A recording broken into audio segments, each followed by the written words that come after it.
ఈ వీడియోలో మనం సనాతన బోర్డ్ అంటే ఏమిటి, పవన్ కళ్యాణ్ గారు ఈ సనాతన ధర్మ బోర్డుని ఎందుకు క్రియేట్ చేయాలి అనుకుంటున్నారు, దానివల్ల ఉపయోగం ఏంటో తెలుసుకుందాం. అలాగే కైలాస పర్వత రహస్యాల గురించి మీలో చాలామంది వినే ఉంటారు. అయితే రీసెంట్గా రష్యన్ సైంటిస్టులు ఈ పర్వతంపై రీసెర్చ్ చేసి ఒక షాకింగ్ విషయాన్ని రివీల్ చేశారు. అది తెలిస్తే మీరు ఆశ్చర్యపోతారు. అలాగే మన దేశంలో ఒక టెంపుల్ ఉంది.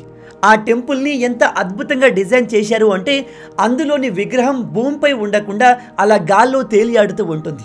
అది ఎలా సాధ్యమైందో తెలుసా? అలాగే మన దేశంలో ప్రతి ఒక్కరికి ఫుల్ ఫ్రీడమ్ ఉంటుంది. ఎవరు ఎవరినైనా క్రిటిసైజ్ చేయొచ్చు. గల్లీ లీడర్స్ కూడా డైరెక్ట్గా మన ప్రధానమంత్రి గారిని క్రిటిసైజ్ చేయవచ్చు. కానీ చైనాలో అలా చేస్తే ఏం జరుగుతుందో తెలుసా?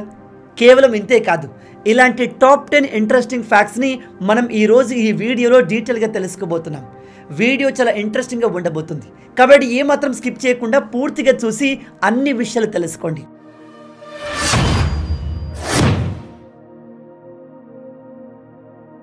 ఈ విషయం చాలా ఇంపార్టెంట్, జాగ్రత్తగా వినండి. మనం ఏదైనా వస్తువును కొన్నప్పుడు, ఎస్పెషల్లీ మెడిసిన్స్ కానీ ఫుడ్ ఐటమ్ కానీ కొన్నప్పుడు దానిపైన ఎక్స్పైరీ డేట్ని చూస్తాం. ఎక్స్పైరీ డేట్ ఆ వస్తువు ఇంకా ఎన్ని రోజులు పాడవకుండా ఉంటుందో చెప్తుంది. కానీ ఈ వస్తువులు మనం అనుకున్న దానికంటే ముందే ఎక్స్పైర్ అయిపోతాయి. ఏ ప్రోడక్ట్ తీసుకున్నా దానిపైన 2 లేబుల్స్ ఉంటాయి. ఒకటి ఎక్స్పైరీ డేట్, రెండవది షెల్ఫ్ లైఫ్. ఉదాహరణకి ఈ మిల్క్ బాటిల్ తీసుకుంటే ఇది 180 రోజుల వరకు ఎక్స్పైర్ కాకుండా ఉంటుంది. కానీ దీన్ని మీరు వన్స్ ఓపెన్ చేశాక 2 డేస్లోనే వాడేయాలి, లేదా అది పనికిరాదు. ఇక్కడ 180 డేస్ అనేది దాని ఎక్స్పైరీ డేట్ని చెప్తుంది. 2 డేస్ అనేది షెల్ఫ్ లైఫ్ని చెప్తుంది. ఈ విషయం తెలియక చాలామంది మెడిసిన్స్ని, ఎస్పెషల్లీ కాస్మెటిక్ ప్రొడక్ట్స్ని తీసుకువచ్చి ఓపెన్ చేసి ఎక్స్పైరీ డేట్ అయ్యే వరకు ఉపయోగిస్తూ ఉంటారు. అలా చేయడం చాలా డేంజరస్. అందుకే వెంటనే మీరు ప్రజెంట్ వాడుతున్న కాస్మెటిక్ ప్రొడక్ట్స్ అండ్ మెడిసిన్ యొక్క షెల్ఫ్ లైఫ్ని చెక్ చేయండి. అయిపోయి ఉంటే వెంటనే వాటిని పడేయండి. షెల్ఫ్ లైఫ్ అయిపోయిన కాస్మెటిక్ ప్రొడక్ట్స్ని మీరు వాడితే మీ ఫేస్ స్కిన్ డ్యామేజ్ అవ్వడం, పింపుల్స్ రావడం జరుగుతుంది. కాబట్టి ఇకపై ప్రొడక్ట్స్ని కొనే ముందు ఎక్స్పైరీ డేట్తో పాటు షెల్ఫ్ లైఫ్ని కూడా ఖచ్చితంగా చెక్ చేయండి. మీలో ఎంతమంది ఈ విషయాన్ని కొత్తగా తెలుసుకుంటున్నారు? దుబాయ్ షేక్లు ఏది చేసినా సెన్సేషన్ క్రియేట్ చేస్తారు. వీళ్ళు ప్రపంచంలోనే అతి ఎత్తైన బిల్డింగ్ కట్టేశారు. సముద్రంలో పెద్ద పెద్ద ఐలాండ్స్ని కట్టేశారు. ప్రపంచంలో ఎక్కడ లేనన్ని పెద్ద పెద్ద షాపింగ్ మాల్స్ అన్నీ ఈ దుబాయ్లోనే ఉన్నాయి. అయితే రీసెంట్గా ఒక క్రేజీ న్యూస్ బయటకు వచ్చింది. ఒక దుబాయ్ షేక్ వైఫ్, మీరు నన్ను ఎక్కడికి తీసుకెళ్ళట్లేదు, ఏమీ చేయనీయట్లేదు, నాకు ఏదైనా ఒక ఐలాండ్లో బికినీ మీద తిరగాలని ఉందని చెప్పి తన భర్తకు చెప్పింది. మీకు తెలుసు, ముస్లింలు ఇలాంటి బట్టలు వేసుకునేవారు. కానీ దుబాయ్ ముస్లింలు కాస్త ప్రోగ్రెసివ్ ముస్లింలు, డెవలప్ అయిన ముస్లింలు. కాబట్టి వాళ్ళు వాళ్ళ మహిళలకు ఫ్రీడమ్ని ఇస్తారు. అయితే ఇక్కడ ఆ షేక్ చేసింది ఏమిటంటే ఏకంగా 418 కోట్లు పెట్టి ఒక ఐలాండ్ని కొని నీకు ఇష్టం వచ్చినట్టుగా బికినీలు వేసుకొని తిరగమని తన భార్యకి ఇచ్చేశాడు. చూసారా? కేవలం బికినీ వేసుకొని తిరగడానికి తన భార్యకు 418 కోట్లు పెట్టి ఐలాండ్ని కొనేశాడు.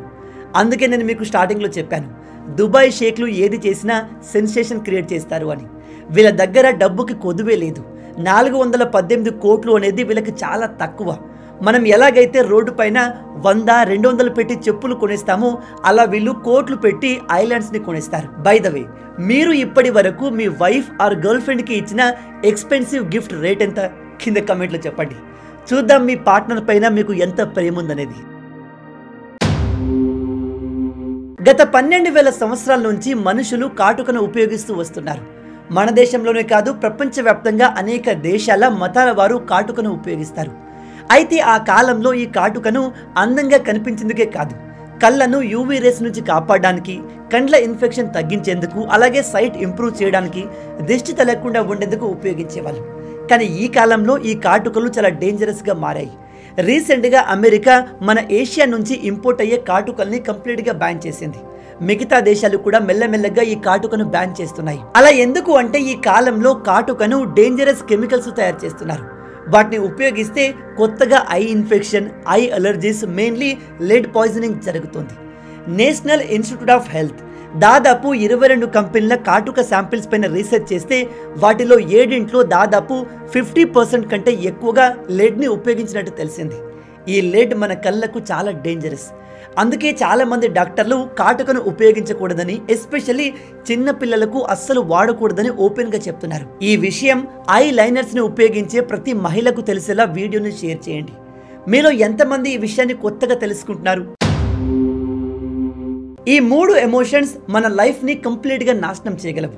కానీ వీటిని మనం ప్రాపర్గా యూజ్ చేసుకోగలిగితే ఇవి మనల్ని సక్సెస్ఫుల్ పర్సన్ లాగా కూడా మార్చగలవు. Number 1, anger. కోపాన్ని కొంతమంది గట్టిగా అరుస్తూ లేదా చుట్టుపక్కల ఉన్న వస్తువుల్ని పగలగొట్టి చూపిస్తారు. కోపానికి కారణం మనం అనుకున్నది జరగకపోవడం లేదా మనకు కావాల్సింది దొరకకపోవడం.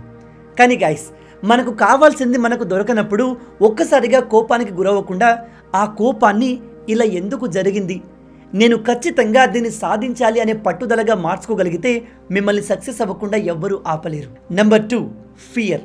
ప్రతి ఒక్కరికి భయం అనేది ఖచ్చితంగా ఉంటుంది. కొందరు దయ్యాలంటే భయపడతారు, ఇంకొందరు గర్ల్ ఫ్రెండ్ని వైఫ్ని చూసి భయపడతారు, అండ్ ఇంకాస్త వయసు పెరిగాక చావంటే భయపడతారు. ఈ ఫియర్ అనేది మన బాడీని ఒక్కసారిగా యాక్టివేట్ చేస్తుంది. కొన్నిసార్లు మన స్ట్రెంగ్త్ని డబుల్ కూడా చేస్తుంది. కానీ ఈ ఫియర్ని వీక్నెస్లా చూడకుండా స్ట్రెంగ్త్లా మార్చుకోవచ్చు. ఉదాహరణకి నేను ఓడిపోతానేమో అనే భయం లేదా నేను వెనకబడిపోతానేమో అనే భయం మనల్ని మరింత పనిచేసేలా చేస్తుంది, ఇతరుల కంటే ఎక్కువ కష్టపడేలా చేస్తుంది. అలా చేస్తే మనం సక్సెస్ కాకుండా ఎవరూ ఆపలేరు. నెంబర్ 3, గ్రీడ్, అత్యాశ. అన్నీ నాకే కావాలి, అన్నీ నా దగ్గరే ఉండాలి అనే నెగటివ్ గ్రీడ్ మనలో ఉండకూడదు.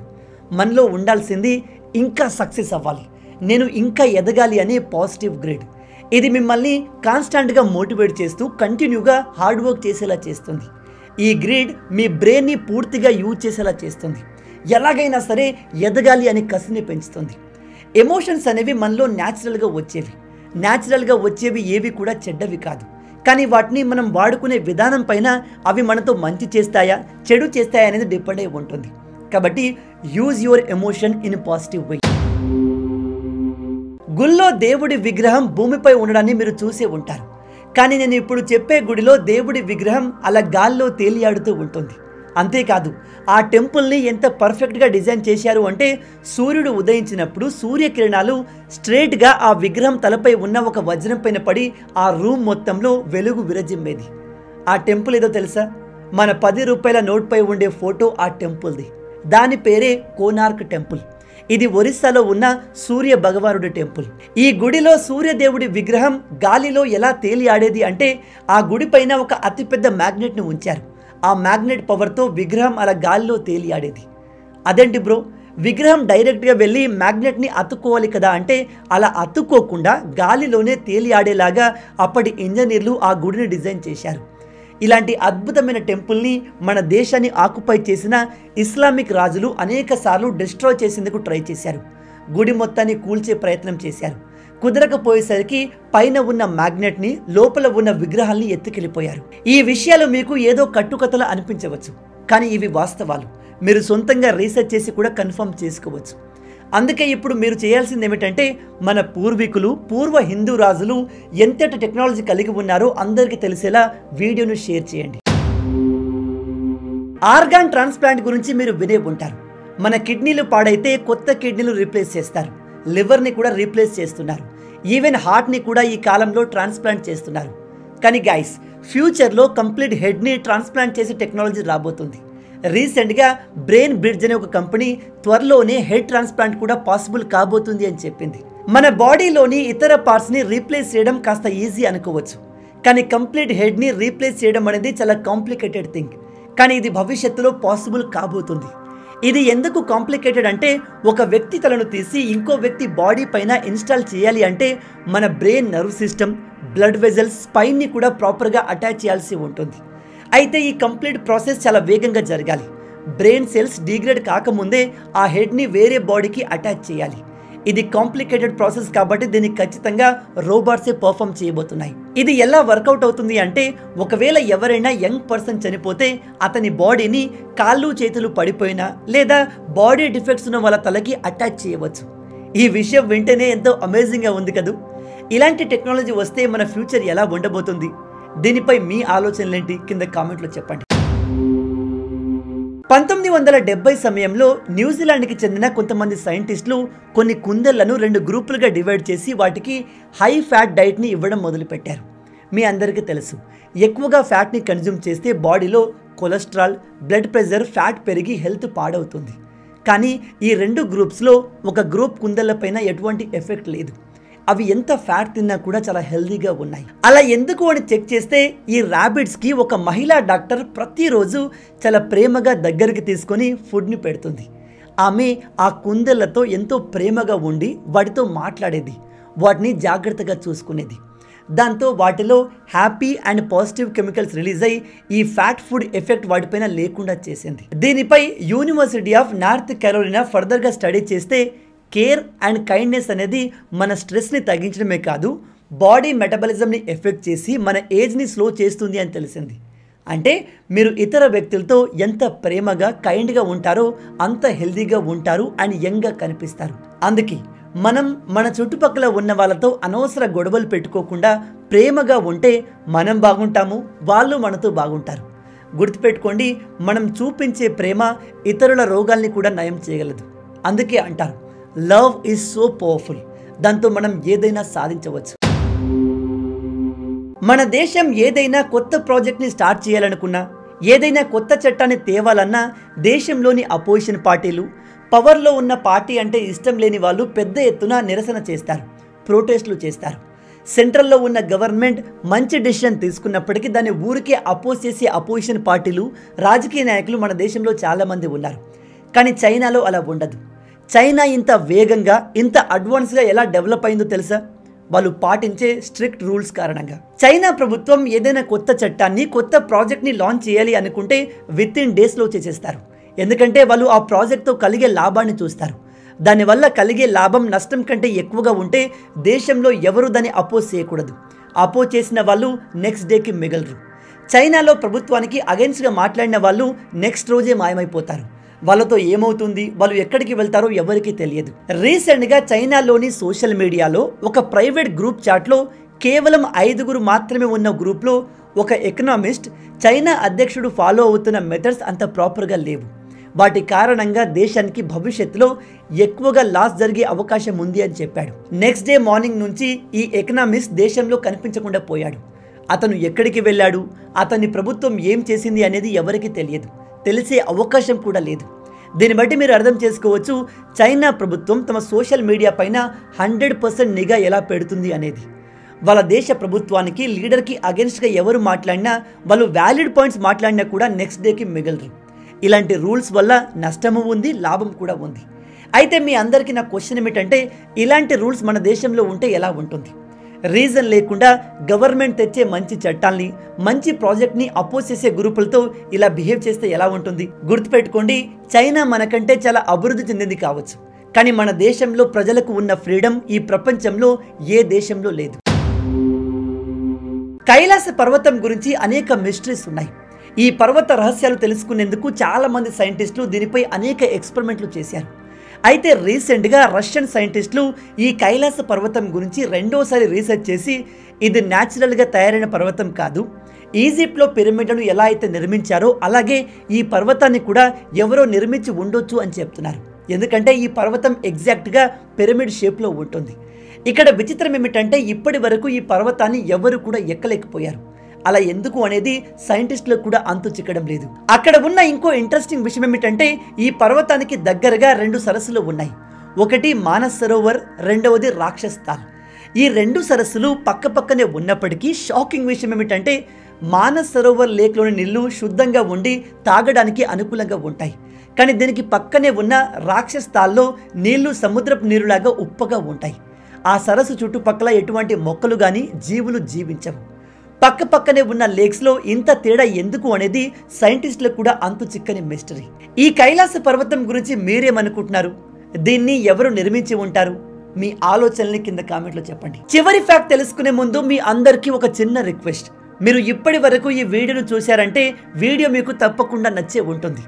నచ్చితే అలా ఊరికే చూసి వెళ్ళిపోకుండా వీడియోని లైక్ చేయండి. ఈ వీడియోకి నేను మీకు ఇచ్చే లైక్స్ టార్గెట్ 5000 లైక్స్. చాలా ఈజీ, సింపుల్గా చేసేయండి. మీరు కొట్టే లైక్స్కి కింద ఉన్న లైక్ బటన్ పగిలిపోవాలి. అలాగే ఇలాంటి మరిన్ని ఇంట్రెస్టింగ్ వీడియోస్ కోసం మన ఛానల్ని సబ్స్క్రైబ్ చేసి మమ్మల్ని సపోర్ట్ చేయొచ్చు కదా.